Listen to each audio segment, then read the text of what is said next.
بسم اللہ الرحمن الرحیم۔ السلام علیکم ڈیئر اسٹوڈینٹس، امید ہے آپ سب خیریت سے ہوں گے۔ تو آج میں کلاس 7 کے بچوں کے لیے آج اور ایک نیا سبق لے کر حاضر خدمت ہوں۔ تو آج کا سبق ہے دانیال اور شیراب کے اردو نصاب کا 14واں باب۔ تو پیارے بچوں، آج اسی سبق کو آپ تک پہنچائیں گے یہاں پہ۔ تو دانیال اور شیر۔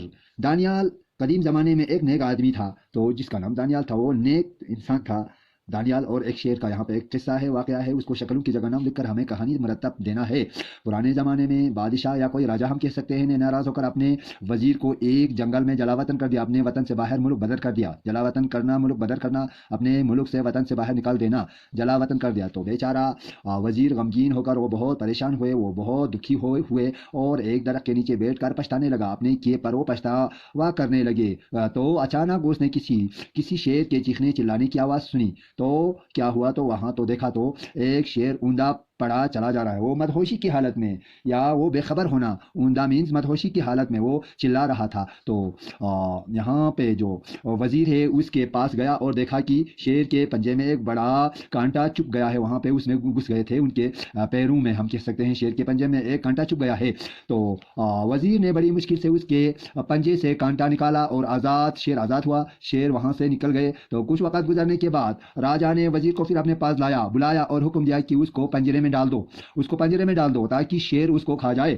جب وزیر کو پنجرے میں ڈالا گیا تو شیر اس کو کھانے کو دوڑا، لیکن وزیر کو دیکھ کر رک گیا وہ شیر اور اس کے ہاتھ چاٹنے لگا۔ یہ وہی شیر تھا جس کے پنجے سے وزیر نے کانٹا نکالا تھا۔ تو اس کو احساس تھا شیر کو کہ جب وہ مصیبت میں تھے، جب وہ پریشانی میں تھے، تو اسی پریشانی اور مشکلات سے اسی وزیر نے ہی اس کو وہاں سے نکالا تھا۔ تو اس کو احسان کا بدلہ، احسان جو ہے انسان فراموش، کبھی کوئی بھی احسان فراموش نہیں ہونا چاہیے، نہیں ہو سکتا ہے۔ جب بھی ہم کسی کے ساتھ اچھائی کریں تو اس کا بدلہ ضرور ہم کو اچھائی سے ہی ملے گا۔ تو اسی کہانی سے ہمیں ایک ایسا سبق ملتا ہے کہ جب بھی ہم کسی کے ساتھ اچھائی کریں تو ضرور اس اچھائی کا بدلہ صلہ جو ہے آپ کو اچھائی سے ہی ملے گا۔ یہ ہمیں یقین ہونی چاہیے کہ کسی کو احسان کا بدلہ جو ہے احسان ہی اس کو ضرور ملے گا۔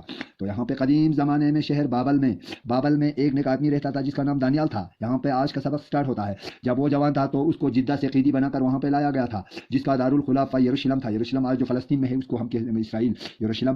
بابل میں دانیال ایک عرصے تک رہا اور سب لوگ اس کی بڑی عزت کرتے تھے، اس کی بہت رسپیکٹ کرتے تھے، کیونکہ وہ بہت دانا تھا، ایک تو عقلمند تھا، نیک تھا اور خدا پرست تھا۔ تو یہاں پہ جب ڈیریڈیوس بابل کا بادشاہ تھا، ڈیریڈیوس ایک بادشاہ تھا، بابل کا بادشاہ بنا، تو اس نے اس پر 120 شہزادے دیکھ بھال کے لیے لگائے گئے تھے۔ تو اس نے اس پر 120 شہزادے دیکھ بھال کے لیے لگائے گئے تھے۔ ان سارے شہزادوں کے اوپر ان سے 3 خاص شہزادے ان کی دیکھ بھال کرنے کے لیے لگائے گئے۔ دانیال کو یہ سب شہزادوں کے کام کاج کی نگرانی کے لیے معمول کیا، کیونکہ عقلمند، دانا اور بہت ہوشیار تھا، خدا پرست تھا، اسی لیے سب کے اوپر اس کو وہاں پہ نگرانی کے لیے رکھا گیا تھا دانیال کو، کیونکہ وہ سب سے زیادہ عقلمند بھی تھا، مخلص بھی تھا اور نیک بھی تھا۔ بادشاہ نے دانیال ہی کو ساری سلطنت کا نگران بنانے کا منصوبہ، ایک پلان بنایا کہ ساری حکومت کا جو ہے نگران اسی کو بنایا جائے۔ تو دوسرے سارے شہزادوں نے دانیال کی حکمرانی میں کوئی نہ کوئی نقص نکالنے کی کوشش کی۔ جب دانیال حکمرانی کرتے تھے، دیکھ بھال کرتے تھے، نگرانی کرتے تھے، اس کی کوئی نہ کوئی کام میں نقص نکالنے کی کوشش کی باقی شہزادوں نے، لیکن وہ اپنے ارادے میں کامیاب نہ ہوئے۔ جو انہوں نے ارادہ کیا تھا، نیت کیا تھا، اس میں کامیاب نہیں ہوئے، کیونکہ وہ اپنے فرض کا وفادار تھا اور نہ اس کی ذات میں کوئی عیب نکال سکے، کوئی نقص نہیں نکال سکے۔ وہ ایک دوسرے سے کہنے لگے کہ ہم دانیال کے خلاف کوئی عیب یا نقص نہیں پا سکیں گے، البتہ ہم صرف اس کے خدائی عقیدے میں نقص نکال سکتے ہیں، جس طرح سے وہ اللہ پہ اعتقاد رکھتے ہیں اس میں ہم نقص نکال دیں گے، کیونکہ یہ لوگ اس خدا کی پرستش نہیں کرتے ہیں جن کی پرستش دانیال کرتا تھا، کیونکہ دانیال راجا تھا، وہ جس خدا کی وہ عبادت کرتے تھے اس کی عبادت وہ نہیں کرتے ہیں، اسی لیے ہمیں اس کی خدائی عقیدے پر ہی ہم نقص نکال دیں گے تو یہ یہاں سے باہر ہو سکتا ہے۔ تو اس لیے ان لوگوں نے کیا کیا، تو اس لیے ان لوگوں نے بادشاہ کے پاس جا کر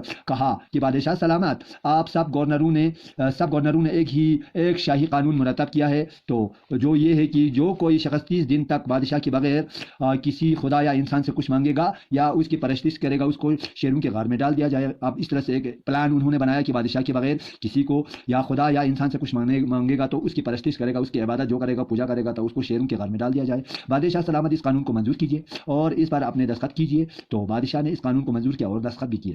اب یہاں پہ پلان ایک بنایا تھا انہوں نے، تو جب دانیال کو معلوم ہوا کہ قانون کو منظور کیا گیا ہے تو وہ اپنے گھر چلا گیا۔ اپنے گھر کے پاس اس کمرے کی کھڑکیاں جو اس کے اپنے لوگوں اور خدا کے شہر یعنی یروشلم کی طرف لگی تھی،